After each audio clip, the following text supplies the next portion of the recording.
gudoomiyaha gobolka Sool Cabdiqani Maxamuud Shiire ayaa digniin kama dambaysa u diray hoteelada kala duwan ee ku yaala magaalada Laascaanood ee xarunta gobolka Sool.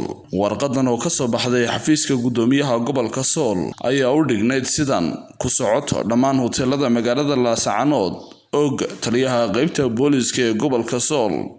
ujeedo digniin hoteelada magaalada Laascaanood waxaa la farayaa dhammaan hoteelada iyo mas'uuliyiintooda ee degmada Laascaanood in aan wax shirar ah iyo xaflado lagu taageerayo musharaxiinta Soomaaliya iyo wixii liddi ku ah qaranimada iyo madaxbannaanida Jamhuuriyadda Somaliland aan lagu qaban karin hoteelada cidii ku talaabsatana laga qaadayo talaabo sharci ah. waxaana mar labaad looga digayaa mulkiilayaasha iyo maamulka hoteelada in ay tahay digniintii u dambeysay ee loo soo jeediyo. waxaana la farayaa ciidanka booliska ee gobolka Sool inay isha ku hayaan dhaqdhaqaaqyada hoteelada iyo guryaha talaabo cadna laga qaado cidii ku xadgudubta awaamirtaasi.